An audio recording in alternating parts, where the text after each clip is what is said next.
Hello everyone! I really like this cutscene that they added, and I got some things that I want to say about it, but I'm not exactly sure what my angle is going to be. So I just decided to sit down, start typing, see where the script is going to take us. So we're dealing with the story of Dawn of the Infinite, right? The Bronze Dragonflight and Nosdormu turning into Murasant. While doing it, we're also asked to check on Queen Alexstrasza. A war against the Primalists, it's always troubled her. But recently she's grown increasingly upset. She's gone to a quiet place to think, but she's not alone for very long. I knew you would come. After you forced us into slumber in that Titan prison, you came to me. You heard me? Every word. You said... It doesn't feel like a victory. Not without you. How could you say that? After everything... You were my dearest friend. And losing you to this conflict broke my heart. You promised me you would not force the Titan's will upon us. But the eggs, Alexstrasza. You did nothing while your masters warped our children, still in the shell. That abhorrent act should never have happened. And I regret my part in it every day. Your lies have grown sweeter. Honey to hear. And poison to taste. Vyranoth, you have always fought for the good of dragonkind. But Iridikron does not. Vengeance is all he craves. Still so naive, Alexstrasza. Believing that the world we once shared still exists. It is gone. And so, yes, all that remains is vengeance. It's honestly incredible how in such a short cutscene they're able to pump in so much story and character development. Compare this to the previous expansion and it's like night and day. It's really nice to see. So let's break it down, figure out what I want to talk about. We already knew that the Primal Incarnates and the dragons, they used to be very close, as at the beginning, Revyon questions why they didn't simply finish them off when they had the chance. Alexstrasza, who is she? What is she? She is Raszageth, youngest of the Primal Incarnates. Incarnates? 4 dangerous adherents of the elemental forces. At the dawn of the aspects, our flights embraced the Titan's gifts. They did not. The war that followed was unimaginable. And it took all of our strength combined to banish them. If they were so dangerous, why were they not destroyed? I hadn't the heart to do it. We were once as clutchmates. Time, it seems, has not quelled their fury. And look at us.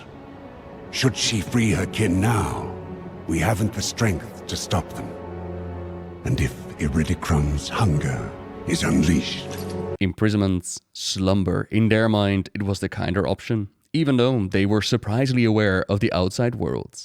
I guess they hoped that in time they could talk and reason, perhaps grow to how they used to be, a similar mindset that Malfurion had towards his brother Illidan. But in both cases, that never happened, and for our imprisoned Primal Incarnates, they will be trapped in a land lost to the world for many, many centuries. The war that was fought back then, it's repeated now, except some of the aspects are gone. Some of them are depowered, and while we have tried to aid Alexstrasza recovering the gifts from the Titans, so far we've been unable to do so. Now, this is a war that's been kept in the dark, but over time more details are revealed, like how Iridikron's hunger and bargains, it kept their conflict going, a similar path that Deathwing walked on. Iridikron has embraced the powers of the Void, is working together with them for whatever their plans might be. Alexstrasza once wondered if the other incarnates knew about the depths that he'd gone to, and if they did, how would they react?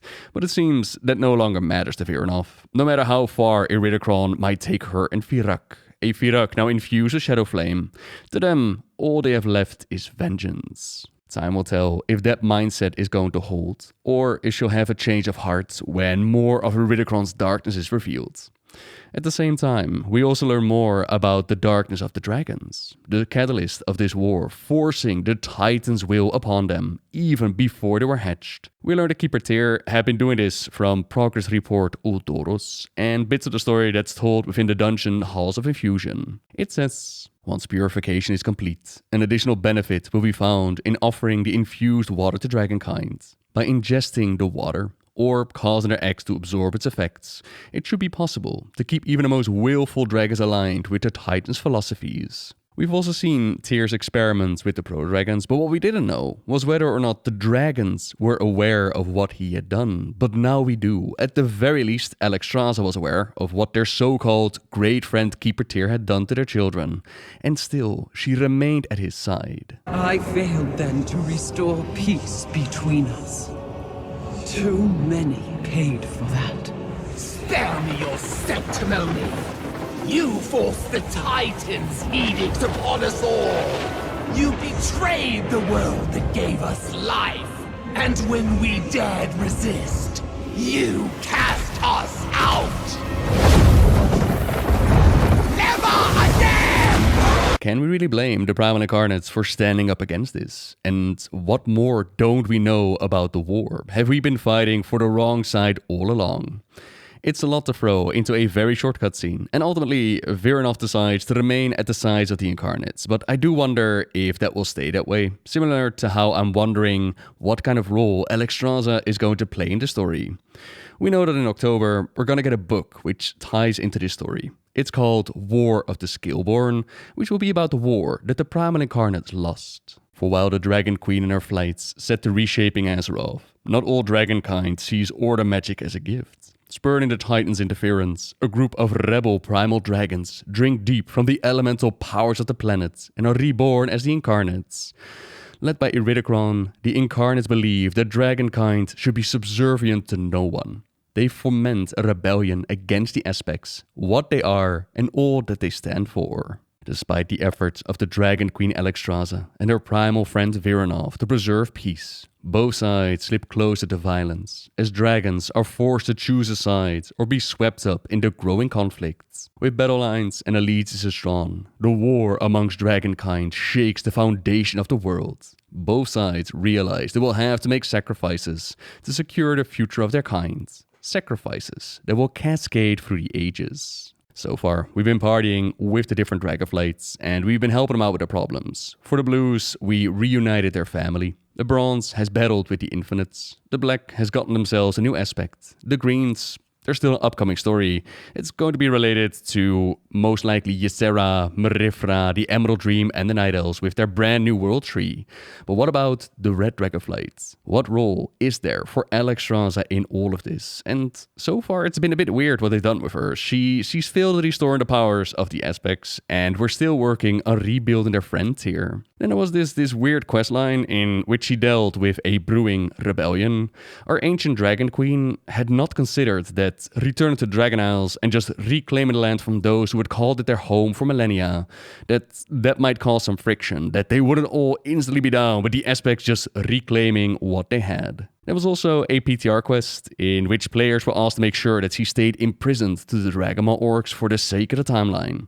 But after feedback and hearing how players didn't really want to be responsible for keeping the queen in the hands of the orcs, they changed the quest. So now we play a more active role in the liberation. So yeah, what are they doing with the Queen of the Dragons, the leader of the Reds? What can you do with her when major stories like losing Corielstras or taking down Malygos and Deathwing, they've already been told? She gave everything to usher in the Age of Mortals. So what can you do with her? Or perhaps it could be interesting if they hone in more into her mother aspect, dive deeper into how the motivation behind the war, how the Primal Incarnates were not completely wrong in their motivations, which could now, millennia later, push her into making a different choice. Back then, she remained at the Titan's side, despite that meaning having to stand against Vyranoth. I think it's safe to say that Vyranoth is going to be an upcoming boss, right? We're going to kill him with that shadow flame pumping in his veins. In Redacron, he seems to be proto-Deathwing, in league with the Void, and willing to push this on until the very end. But Vyranoth, she could still be a bridge between the dragons and the proto-dragons, a middle ground in which our queen could try, despite the will of the Titans, to bring their viewpoints closer together. They could even toss in some interesting story for Raffion, connected to his history of being messed with when he was still an egg, and the red Dragonflight trying to control him. I think there could be an interesting path for the Queen and the Dragons, which then could be building a future for their children, not purely as primalists, not purely as order-aligned dragons, but something else entirely, which in turn could connect to the vision that was shown to keep her Tyr. Even me, the beating heart of the aspects, will betray you, Tyr. Will Alexstrasza become corrupted like the others? How? Perhaps the corruption shown by Zakash, it was not a corruption of the Void, like a Deathwing for example, but rather Alexstrasza deciding to stand up against the will of Tyr and the path of order. Perhaps time is going to tell and all that. I'm quite curious to see where the story is going to go though. I think we'll do a speculation video soon in which I'll throw out some options for where the overall story can go. What expansions might be waiting in the future. But for now, I think I've said all that I wanted to say about this cutscene. By all means, let me know where you would like to see the story of Alexstrasza go. And thank you very much for watching everyone. Subscribe if you like my videos. Leave a like if you enjoyed this one. And until next time. See ya!